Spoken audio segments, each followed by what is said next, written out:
Welcome back to Eagle Centric, and we have a huge jam-packed show here today. The first day of Eagles Mandatory Minicamp, and man, there a lot to talk about.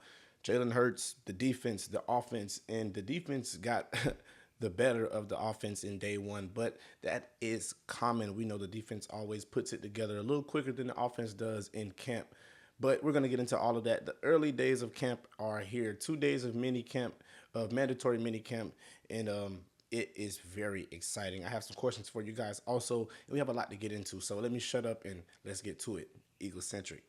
Eagles fans everywhere, this is for you. He's at the 20. They should stop this one. What you got? Domination, snot bubbles. He throws, complete, touchdown. They've got him again. They've got him again. Sack Crumpler, what a throw, what a hit, what a catch. The defense is just way too much for the count. It's caught by Alshon Jeffrey for a touchdown. He pushes, touchdown. Jalen Hunt, touchdown. A.J. Brown, a run. He's going to score. It's a touchdown by Nick Foles. The train is in the end zone. Touchdown. Torrey Smith in for the touchdown. Is Jeffrey in? Touchdown. Jalen Hurts.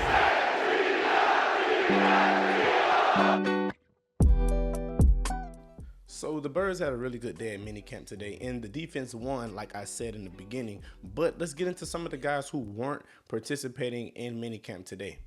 Here Mekhi Lemon, who was out with a hamstring, Jahai Campbell, Grant Calcaterra, Chandler Martin, Britton Covey, Carson Steele, and Tucker Large. And Jalen Carter practiced but didn't participate in team drills, but his shoulder is healing according to reporters, so nothing to be too worried about on that front.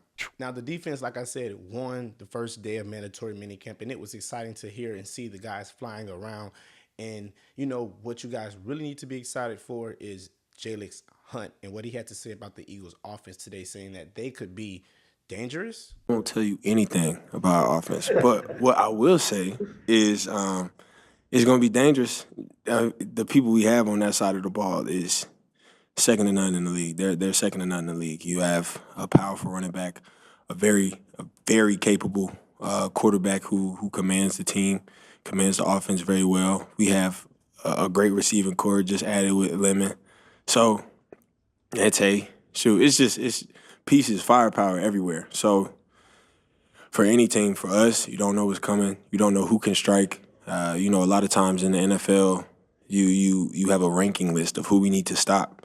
But when you have an offense like ours, you stop one, then it's just a matter of time when the next one is going. So that's what I'd say about our offense right now. And we have to agree because this new offense is coming in very strong, new weapons to work with. Jalen Hurts will have a lot of things to do, a lot of options to work with. And we know the new scheme that's being implemented right now and the new scheme that these guys are learning right now, a new playbook, is going to really benefit the Birds moving forward. Jalen Hurts is going to have a new style, new things in his bag that he can work with and actually do passes across the field and a lot of other stuff we're going to get into here in a second. Now we move on to the offensive line to be exact, to Lane Johnson, who we knew was going to be there. It's mandatory minicamp, of course, but he was practicing and he was looking really good. I told you Lane was not going to go out like a chump. We know he suffered from that Liz Frank injury that had him out for like 8 games last season. It was very brutal. We know after Jeff Stoutland left, Lane was contemplating whether he was going to come back or not. And, actually he said he wasn't contemplating it. He was feeling really good in February. Moving forward, he started to feel a little better. And, like I said, we're happy to hear that Lane Johnson is back. He looks well. And like I told you, Lane has been putting in that work. I told you guys already, we are not really too much worried about Lane. I'm just focused on who's going to replace him when he leaves. Lane, what was your decision-making process in terms of deciding to come back? Yeah, I thought I was having a really good season last year. And, there was nobody more disappointed than me not being able to come in and play to finish it out. So I didn't want to go out that way. I think far as performance-wise, I felt like I was still performing the same as I always have. Just I had this foot injury. It was, I've been able to play through stuff throughout the years, but this was just something that it took time.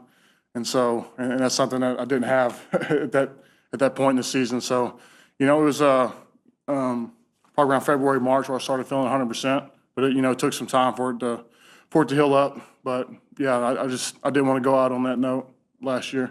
And then he also spoke about how he'll have more guard help, something that he didn't have in the past. Someone that'll help him actually while he blocks. Lane is usually on an island. Now he'll have that guard help. And he also spoke about some of those backside blocks that the Eagles will also have. Yeah, just his playing experience. And then, I got to talk to a lot of the Minnesota guys. Brian O'Neill, who I respect a lot, said that was his favorite O-line coach he's had since he's been in the NFL. So coming from a guy like that, it didn't take me long to realize what kind of teacher he was in the classroom, even some of the remote stuff I'm doing on Zoom. Just a great teacher, so he knows how to really apply just from being as a player. The communication aspect, I think, is really good. But just this new system, I think, is the way he stresses just going to be more efficient for us. I think our run blocking angles will be more conducive. We'll be able to be in three-point stance a little bit more, kind of what we did with Doug. If we had a tight end with us, we'd be in three-point, detached not, but,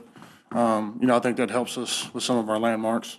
And then staying on the offensive lineman side of the football, Landon Dickerson, he's back. He's looking good. No braces, no sleeves. He's looking very, very well. Reporters cited him and have really spoken about that. They highlighted that part mostly because we know Landon Dickerson, he also contemplated retirement on a bigger scale. We know with Lane Johnson, it was more of, it was, did we think he was going to come back or did we know, if we knew or not? With Landon, it was reports saying that, hey, he's contemplating retirement. The injury list, the injury history. We spoke about this on the show also that, man, I didn't know for sure if I wanted to even see Landon back if he was going to be contemplating retirement. Now, I know the contracts and, it's going to be a big cap hit, huge cap hit if they were to do anything with Landon. But they did rework the contract, so I'm not surprised with that. This could be Landon's last season if injuries come about again. We know this offseason him and Cam Jurgens have been getting very, very healthy, so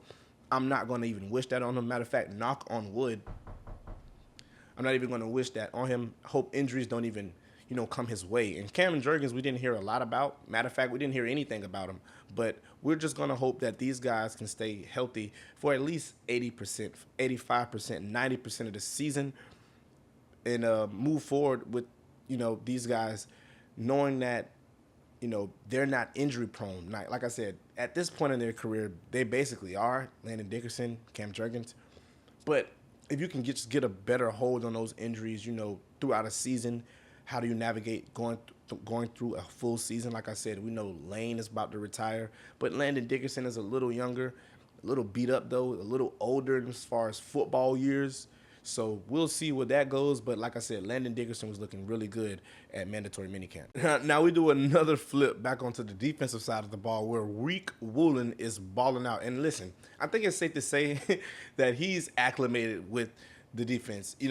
That he's close to being acclimated if he's already not. And I'm telling you, because we've heard nothing but great things about Riq Woolen out of training camp. It's just skyrocketing right now. I mean, you see him on the field, like the physical presence jumps out right at you. And this isn't just like us saying this. Like there's a lot of energy around Riq Woolen from the players and the coaching staff throughout the spring as well. He's had a really strong spring. He had a really nice rep against Devontae Smith today. Across the middle of the field. Yeah, ran stride for stride with Devontae across the middle of the field, which is a tough assignment for a cornerback usually. Like, chasing a receiver across the field. And by the way, like a ball that Jalen threw. Yeah. And I think, is it fair to say that Jalen half-heartedly threw it? Because he kind of knew it was like the third blanket. read, and he had to get rid of the ball. It's like a desperation, I'll give you a chance. But no, Riq Woolen, he's looked excellent all spring. Like I said, that was something that I guess was a little bit foreshadowed by Vic Fangio being really bullish on Riq Woolen, saying he was surprised that Riq Woolen didn't command more of a market in free agency. I asked around about him after that and heard that everyone was really excited about the way he looked throughout the spring, and he's backed it up on the field. So I don't know if it's something that he feels like he has to prove. He didn't really get into that too much when he's at the podium, like whether or not he feels like this is a prove it year. But I'm going to be honest with you. I'm gonna keep pushing this one. I'm going to stay in the front of the Riq Woolen, I guess you call it the bandwagon, or I'm going to be steering the ship here. To me, this looks like another one of these prove it deal Eagle signings that so often work out well for them. A player that has a lot of upside still left to achieve. A player that's trying to prove to the NFL, I deserve the long-term extension that I sought in free agency last year.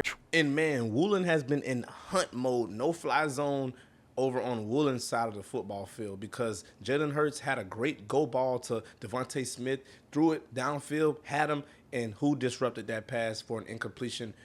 Tariq Woolen. Devontae been like, and what's covering him like?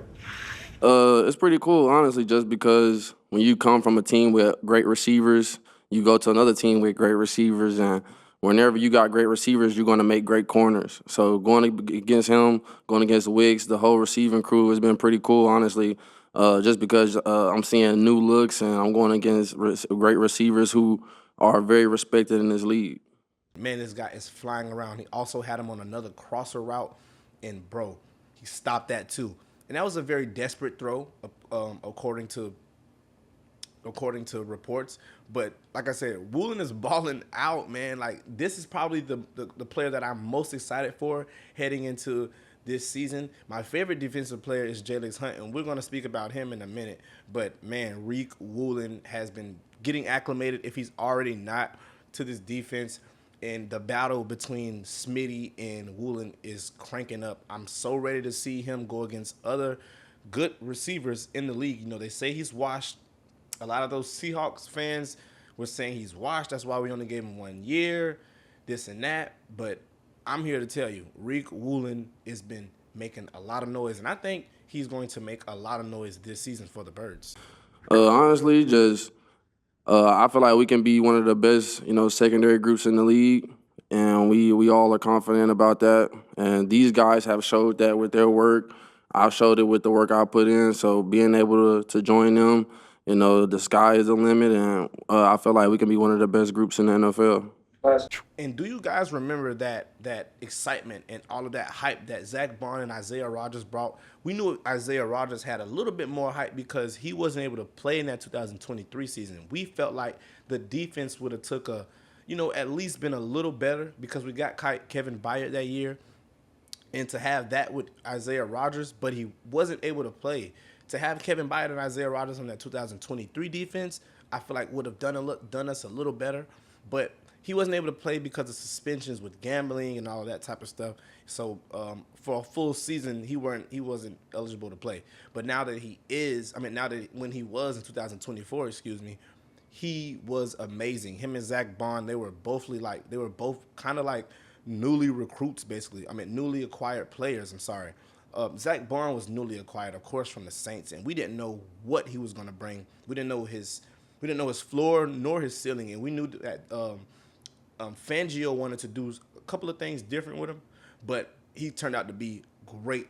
And Isaiah Rodgers was great too. And these guys were making noise in minicamp, OTAs, training camp, preseason. Well, not the preseason, but these guys were making a lot of noise, and we heard a lot about them coming out of the offseason. And that is that same hype. I'm sorry I said all of that huge word salad. I said all of that to say Zach Berman has also compared that same hype to what Riq Woolen is bringing to this new Eagles defense. Like I told you, I think this defense is much better now. I think we're better than what we were last year. If we were top 5 last year, ranked 5th in points allowed each game, I also think that we can go better. We can get better. We can go forward. We can move up from 5 to 3, maybe to 1, right? With the newly acquired Jonathan Grenard and the newly acquired Tariq Woolen, the sky is the limit. Now, Jalen Hurts had a great day in 11 and 11s. He was under center a lot and also seen targeting Saquon Barkley a ton. And the best thing, in my opinion, to come out of mandatory minicamp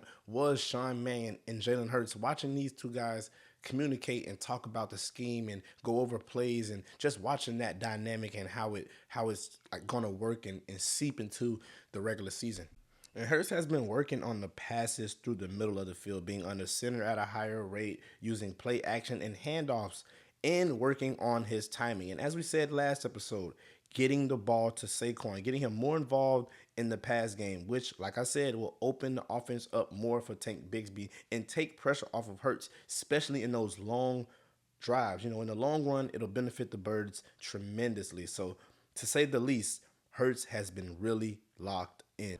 And as I said, man, it's been super exciting to see Jalen Hurts and Sean Mannion on the field communicating about the offense and going through whatever schemes that it was that they were going through. Because guys like Parks Frazier, the new passing game coordinator, even spoke about how exciting it is to work with guys like Hurts, how he always wants to know the why, and he always needs those good answers back, that he's always wanting more, he's always asking questions, and that it helps him become a better coach because he has to, give him a good answer and give him good reasons as to why the scheme is doing this, why we're running this. Hurts understands this portion of the playbook, but these parts he has questions about. To be able to give him a good answer back benefits both in that dynamic. But Frazier also raved about how coachable Hurts is, just totally disregarding the notion that Hurts isn't coachable, throwing that whole notion in the trash, that Hurts just wants good answers and strong whys back to the question that he has regarding this new scheme, like any other franchise quarterback would. Hurts could be a little headstrong, but it's all in the name of winning and the dedication to a better offense. Now, Andy Dalton had a pretty good day, threw a 30-yard touchdown to Elijah Moore. He was hitting Johnny Wilson in the intermediate routes, had a huge touchdown pass to Johnny Munt that was called back, and then another big pass to tight end Elijah Moore. The Red Rifle loves his tight ends, and we never talked about the acquiring of Andy Dalton, us actually going and getting Andy Dalton. That's the question that I have for you guys. This whole Tanner McKee trade thing that's been going on, and Nick Sirianni even spoke to the media today for day 2 of mandatory minicamps. We will go over that. I will put out another show for that. But he did speak about that in the press conference today and said that those two guys are battling for that position. So we're going to see. And I think Tanner McKee is on the trading block. I don't think we're going to get that much for him, but we could go out and get a good, pass rusher maybe from a team that needs a quarterback. Who knows? A lot of people are tying Josh Sweat to the Cardinals. The Cardinals need a quarterback. Jacoby Brissett is sitting out due to that contract negotiation dispute that they're having, so that could be a good move. Who knows? But Tanner McKee, Andy Dalton have been, on the low battling in mandatory minicamp. So I want you guys to let me know, which one do you think is going to be QB2? Andy Dalton, Tanner McKee. It's not that big of a, Tanner McKee is the younger guy. He has a better promising future, I guess you could say. But the NFL doesn't look at Tanner McKee the way we look at Tanner McKee, and that's fine. But Tanner McKee for the Eagles is good enough. We'll see what the Red Rifle and Andy Dalton has, but he had a pretty solid day in mandatory minicamps. Threw a couple of interceptions. They say he had a bad day. The media said he had a good one. Overall, he had a pretty decent one, if you ask me. And like I said, Tanner McKee had a touchdown pass to Samori, and then he threw a couple of passes to Hollywood Brown on some tight window throws also. So, these guys had a battling day. It's going to be very exciting to see where that goes too. Now, we do a quick touch-up on Jeremiah Trotter, who's going to be the future linebacker for the Birds, if you ask me. We know that we just reworked Zach Bond's contract. If the Birds are out on Zach Bond next year, Trotter is the next man up, and he's had a lot of good moments on special teams. He's been a good player on special teams, but he's been getting a lot of reps. Well, he's been getting a good amount of reps in mandatory minicamps, and yesterday he was cited basically for having some great anticipation skills, basically saying that reports saying that he's seen the plays drawn out before they're even drawn out, right? He's seeing it before the ball is even snapped. So, for him to be recognized for that anticipation is great. Linebackers are going to need that, a guy of his caliber also. We're going to see him being asserted and have a new role in Philadelphia. I'm excited for Trotter Jr., the Axeman Jr. And like I said, when Andy Dalton was throwing those interceptions or those almost interceptions, one of those went to Trotter. He almost caught it. It was in his hands, but he dropped it, and just out there making big plays. Trotter out there flying around. I'm just excited. Like, Trotter is the next guy up, and we love to see these future guys in Philly. But what makes it even more special is that he's the junior to another great Eagle that played for us, Jeremiah Trotter Sr. So, like I said, man, the sky's the limit for Jeremiah Trotter. I'm rooting for him. Can't wait to see him. Now, to go along with Andy Dalton's bad passes, he threw another one. His first one, matter of fact, in 7-on-7s with the offense, third-team offense to be exact, was an interception to my favorite defensive player, the guy, Jalen Hunt. And Jalen Hunt is going into his third year with this Vic Fangio defense. I'm super excited about it, right? Like, this is my favorite guy. He's been my favorite player on this defense since we drafted him. Remember that crazy draft? Cooper DeJean, Quinyon Mitchell, Jalix Hunt. These defensive players have changed life in Philadelphia, and man, I said it on my egocentric page. I just posted it, but I'm going to say it to my fans and you guys, of course. Bro, Jalix Hunt is just scratching the surface. I won't be surprised if he's like a top 5 guy in the next year or two. This man isn't even in his prime yet. And to have him on the defensive line filled with other studs like Jonathan Grenard and Nolan Smith and Jalen Carter, and then you have Jordan Davis, and you have Moro Jomo, and you have so many guys in rising up. Who knows? Uar Bernard could be a stud in the next 3 years. Jalix Hunt is really putting it on, and to end the day, and it's not uncommon for him to do something like this.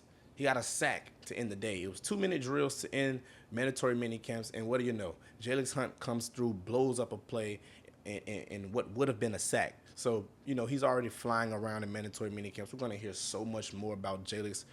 Barring injury, I think Jalix is going to have a career year in his 3rd year in his Vic Fangio defense.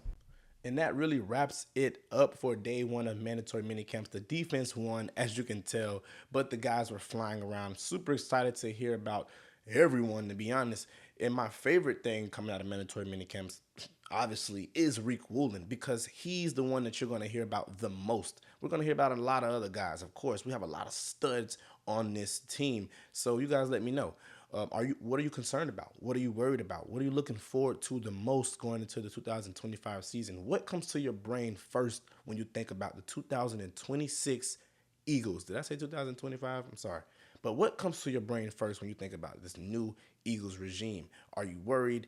Are you happy? Are you excited? Me, I am ready to see Jalen Hurts in this new scheme. What is it that they're saying? Everybody's calling him an evil genius. Jordan Mailata talked about him and how he's just drawing up all these great schemes and like he's just a wizard. Bro, I'm ready to see it, break it down, and talk about it with you guys here on Egocentric. We're going to get into all of that in the next couple of days. Training camp is right around the corner. I think it's next week, if I'm not mistaken. But like I said, man, it is a lot of stuff coming up, and we're going to be here to cover it here on Egocentric. Thanks for watching. Of course, like, share, comment, subscribe. I just had a super brain fart. That was crazy. But like I said, man, like, share, comment, subscribe, man. You guys, like I said, comment down below. Let me know how you're feeling about the new Birds regime. Thanks for watching once again. Be blessed. Go Birds. Got me going jeans cause I'm cool, right? Checking from my fan life is fantastic. I was broke as hell sleeping on the mattress. Feel like a hell when nobody happy. Hot shells jumping out, they send me automatic. Ran it up by the condo, got a new edit. Now the VVs with a V-long jean jacket. They can see me even if you had 3D glasses. Red bitch in the bikini, she from Calabasas. Got a pocket full of blue cheese and some green relish. I'm a psycho for these hundreds, got a